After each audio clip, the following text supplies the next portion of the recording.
Assalamualaikum warahmatullahi wabarakatuh.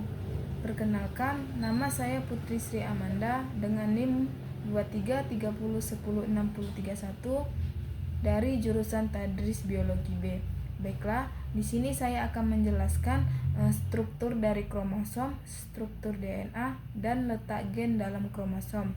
Baiklah, untuk poin pertama yaitu struktur kromosom. Kromosom dibentuk dari DNA yang berikatan dengan beberapa protein histon. Dari ikatan ini dihasilkan nukleosom yang memiliki ukuran panjang sekitar 10 nanometer.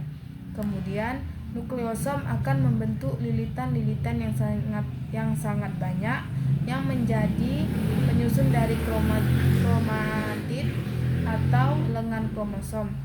Satu lengan kromosom ini berkira-kira memiliki lebar 700 nanometer. Adapun bagian-bagian dari kromosom ini, yang pertama kromatid. Kromatid merupakan bagian lengan kromosom yang terikat satu sama lainnya. Dua kromatid lembar ini diikat oleh sentromer. Nama jamak dari kromatid adalah kromonema. Kromonema biasanya dilihat pada pembelahan sel massa, profase, dan kadang-kadang interfase. Yang kedua yaitu sentromer. Pada kromosom terdapat satu daerah yang tidak mengandung gen atau informasi genetik. Daerah ini dinamakan sentromer. Pada masa pembelahan, sentromer merupakan struktur yang sangat penting. Di bagian inilah lengan kromosom atau kromatid saling melekat satu sama lain pada masing-masing bagian kutub pembelahan. Bagian dari kromosom yang melekat pada sentromer dikenal dengan istilah kinetokor. Yang ketiga yaitu kromomer. Kromomer adalah struktur berbentuk manik-manik yang merupakan akumulasi dari materi kromatid yang kadang-kadang terlihat pada pembelahan masa interfase.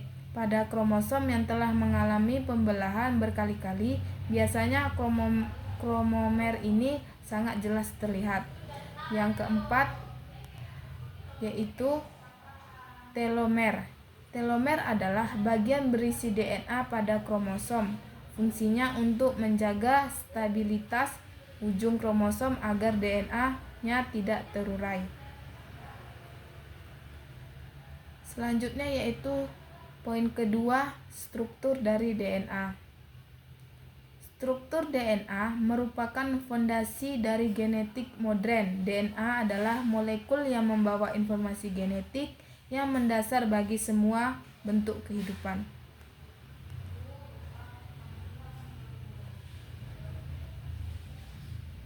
Baiklah, saya akan menjelaskan apa itu DNA.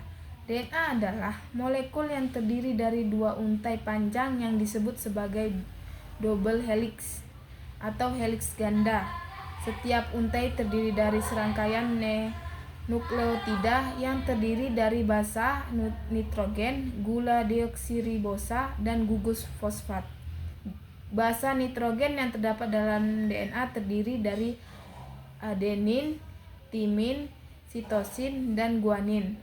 Kombinasi unit dari 4 basa ini membentuk urutan genetik yang menentukan ciri-ciri fungsi organisme.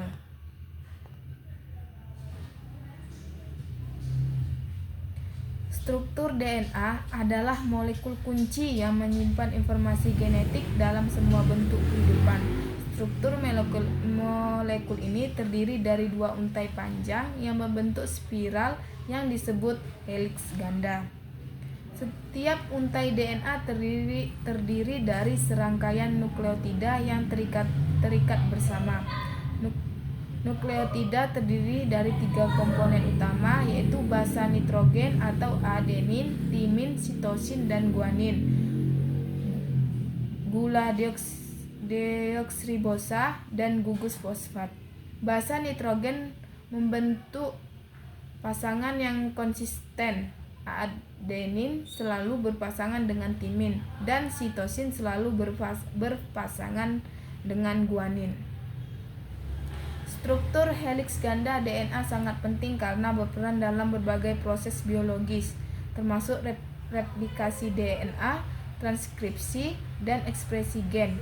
DNA juga merupakan dasar bagi sintesis protein, karena urutan basa dalam DNA membawa informasi untuk menyusun asam amino yang membentuk protein.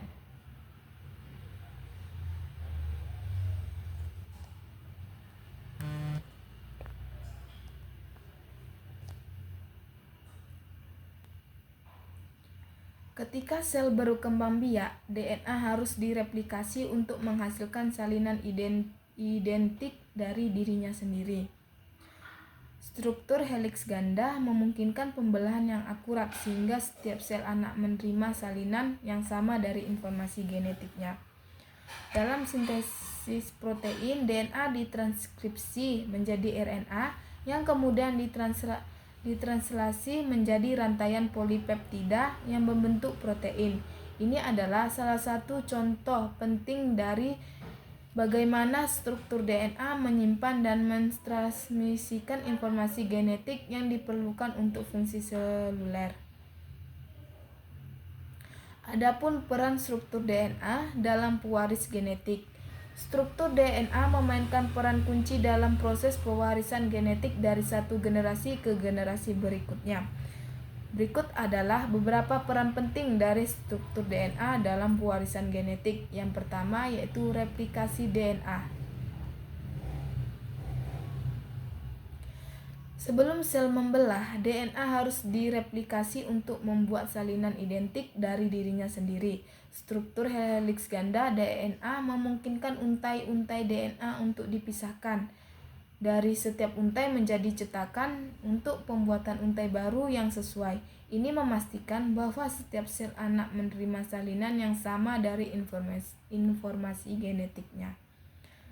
Yang kedua, pemeliharaan keseragaman genetik. Aturan pasangan basah yang konsisten dalam struktur DNA memastikan bahwa setiap kromosom yang direplikasi memiliki urutan basah yang sama seperti kromosom asalnya. Hal ini menjaga keseragaman genetik antara sel-sel yang terbentuk melalui pembelahan sel. Selanjutnya itu transkripsi gen. Struktur DNA menjadi cetakan bagi sintesis RNA. Dalam proses yang disebut transkripsi, RNA yang dihasilkan mengandung informasi genetik yang sama dengan salah satu untai DNA.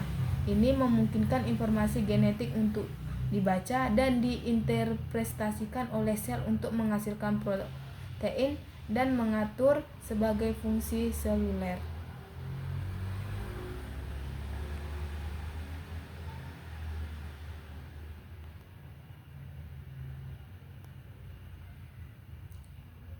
Selanjutnya yaitu poin ketiga, letak gen dalam kromosom. Gen adalah bagian kromosom atau salah satu kesatuan kimia atau DNA dalam kromosom, yaitu dalam lokus yang mengendalikan ciri genetis suatu makhluk hidup. Gen diwariskan oleh satu individu kepada keturunannya melalui suatu proses reproduksi. Dengan demikian, informasi yang menjaga keutuhan bentuk dari fungsi kehidupan suatu organisme dapat terjaga. Gen terdapat berpasangan dalam satu lokus pada kromosom homolog. Masing-masing gen dalam pasangan itu disebut alel. Kedua alel dapat membawa ciri sifat yang sama atau berbeda, misalnya sifat tangkai panjang dan tangkai pendek. Pengertian gen itu sendiri adalah unit dasar dari hereditas yang terletak pada kromosom, yaitu suatu struktur yang bentuknya seperti tongkat dan terletak di tengah-tengah nukleus setiap sel tubuh. Gen merupakan substansi hereditas yang terletak di dalam kromosom yang memiliki sifat-sifat sebagai materi tersendiri yang terdapat dalam kromosom, mengandung informasi genetik dan dapat menguplikasikan diri dari peristiwa pembelahan sel. Baiklah, itu saja penjelasan dari saya. Saya akhiri, wabillahi taufiq wal hidayah. Wassalamualaikum warahmatullahi wabarakatuh.